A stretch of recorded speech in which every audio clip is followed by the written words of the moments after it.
Hi guys, welcome to another episode of Nick Tan Chats, my magic and mostly mentalism review show. My name is Nick Tan, and on today's episode, I'll be chatting with you guys about the Lookout Wallet 2.0 released by Paul Carnazzo over at mentalvoyage.com.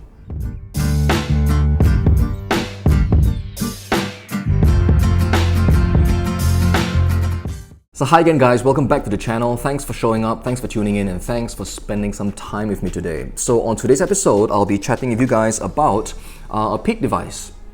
Okay, it's the kind of episode that I think many of us get excited about, because, well, it deals with wallets, right? These devices always get us really excited, and every time something new hits the market, there's this huge buzz, right, in the community, and we have just so many.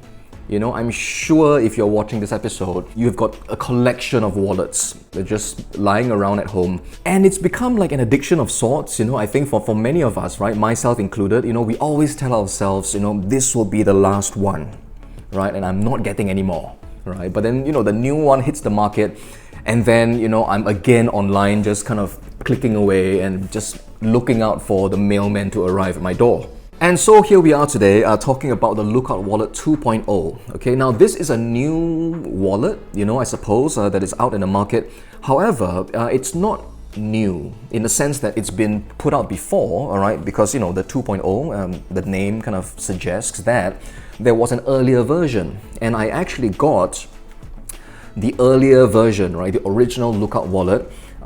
This has been with me for over a decade, I think, easily, and it's something that I've gotten a lot of use out of.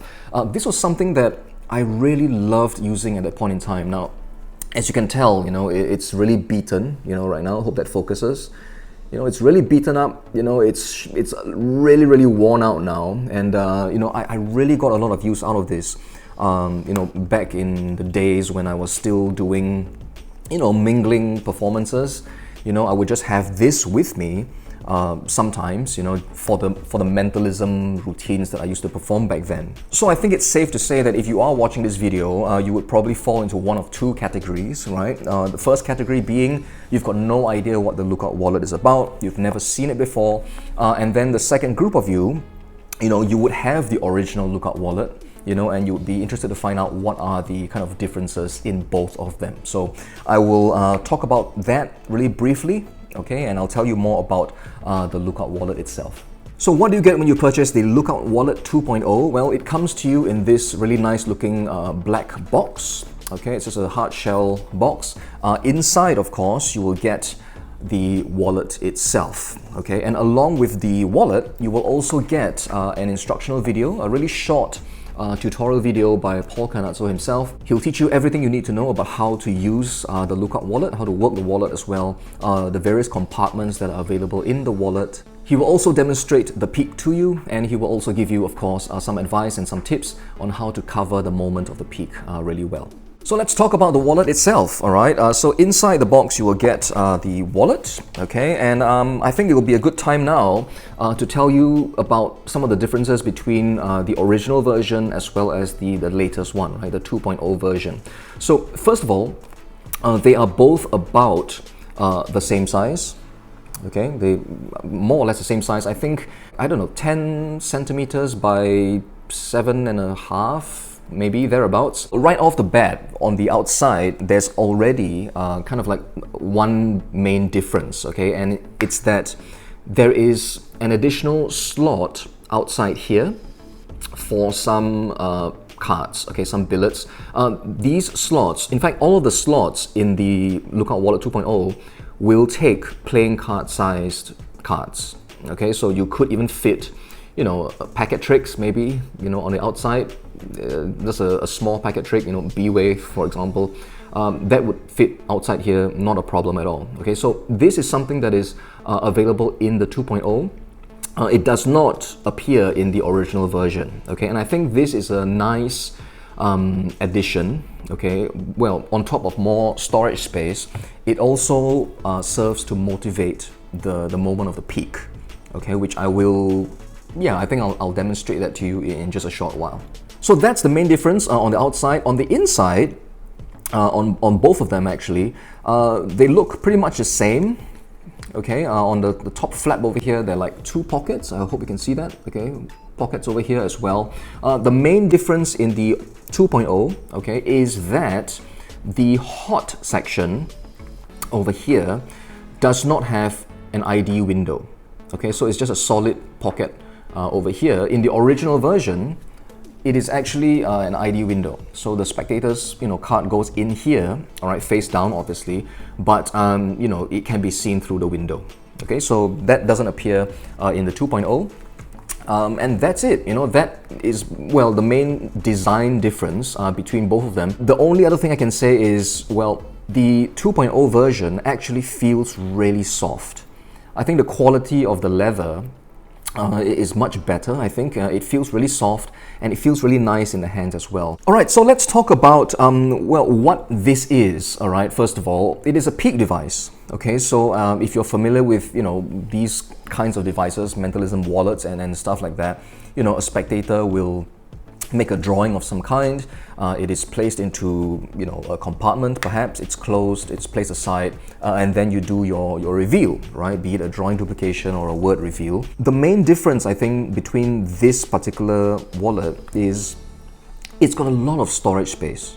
Okay, because if you look at it, once you open it up, it really is like a business card case, for you to carry business cards around. So as you can see inside here, I've got a huge stack of, I don't know, 30, 40 blank cards, and they will fit inside here really comfortably, and it just closes like that. So you're really just set to do a lot of drawing duplications, right? Because there's just so much storage space in there, even more than you can carry with any kind of a wallet of some kind, right? And in most of the wallets that I've been using, well, storage space is always an issue.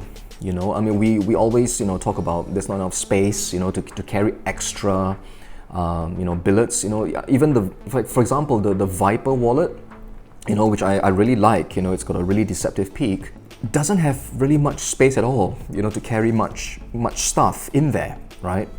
Whereas the Lookout wallet, well, it's kind of like the Lookout case, I think.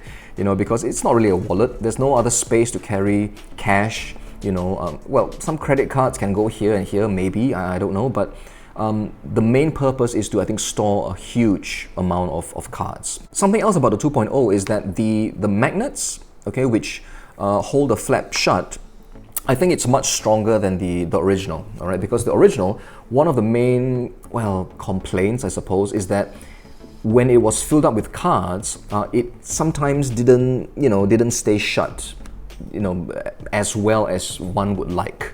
Okay, but with the 2.0, definitely it's much stronger this time, and the magnet is a larger one, so it will definitely stay closed. Now, some of you might be wondering if the storage space here can take a deck of cards. Okay, and the answer is yes. It will fit a deck of cards, however, it will not close. Okay, so I'm just doing that to show you the size, okay, of the storage compartment itself.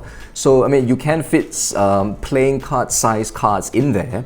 It's just that it can't take that many. Okay, so as long as you use anything, about the size of anything smaller than playing cards, basically, will definitely go in there comfortably, and you can close and keep it shut like that really easily. So let's give you a really brief kind of a demonstration about what the peak looks like. Okay, so well, when you perform it, you would show the wallet, I suppose, and remove from the outside compartment one of your blank index cards, all right, your blank business cards. The spectator then makes a drawing, okay, a drawing of some kind that's face down, done with your head turned away. And then you would open this up, and well, I think you can have the spectator insert the card in themselves. I've never done it like hands off, by telling them, all right, I want you to insert the card here, and I just, do it hands off. I've never done that. You can, I suppose. I think Paul does discuss, doing that. I've always, in the past, even with the original, just held the case like this, and I was looking away, and I just tell them to place the card face down in there. All right. So they make their drawing. the card is placed in this compartment here. Once that's done, this is closed up and it's placed onto the table. So at this point, you know, you will go into some reveals first, okay? You'll begin the process, something that, you know, it's really strongly advised for you to do, right? You start receiving impressions even before you do the work, okay? And then once you're ready to do your duplication, you pick up the wallet and you remove the card, set this down, and you are done. Okay, you've done what you need to do, you're ready. You can do your duplication at this point, place it face down, reach over, remove their drawing, show them what it is, and then you can reveal yours as well.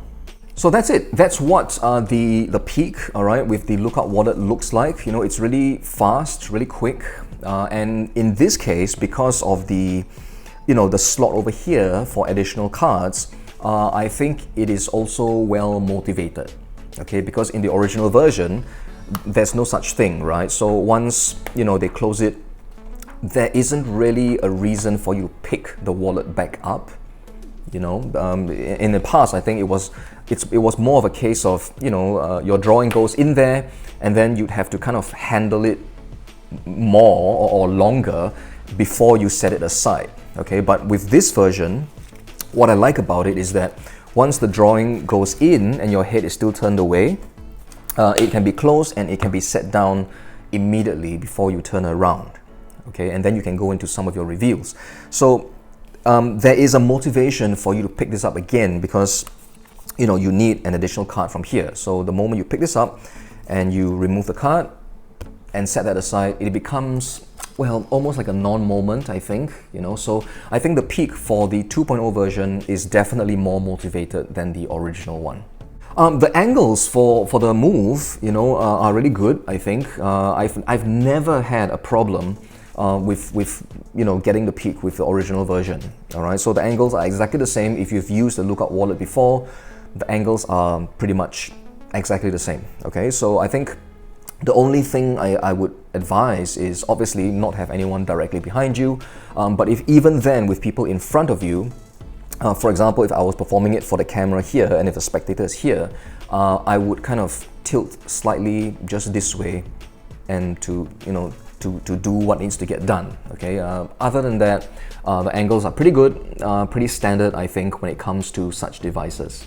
But yeah, you know, that's all I have pretty much to say about the Lookout wallet 2.0. I've used it before, you know, and I've used it for a really long time. I really liked it, and I know that many professional performers also did like it, you know, when it first came out. And it's got, you know, a lot of storage space, which I really love. You know, you can carry a huge amount of business cards, and even if you don't use the peak feature, you know, of the Lookout wallet itself, just by having, you know, like a case, you know, to carry a stack of cards like that, you can just set this aside, do any other kinds of routines with this stack, you know, drawing duplications, word reveals, I don't know, matching routines, whatever, you know. You can use this as a stack itself, or you can just use it to remove just one card, all right, and go into some kind of a routine with just one card, you know, a tear, for example.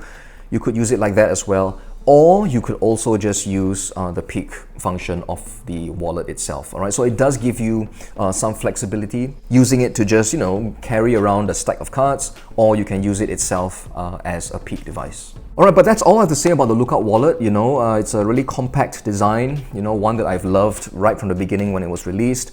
And it's a really practical prop as well, I think, you know, especially for, you know, really minimalistic performance. You know, if all you carry around with you is a stack of blank billets, then, you know, you can definitely use that just to store your billets and carry them around, or, you know, you can just use it as a business card case, which you can perform any one of your favorite peak routines with. I want to thank Paul Carnazzo over at mentalvoyage.com for very kindly sending this over to me so that I can chat with you guys about it on this show, and for me to use as well. All right, thank you, Paul. If you'd like to pick up a copy of the Lookout Wallet 2.0 for yourselves, do check out the link in the description box down below.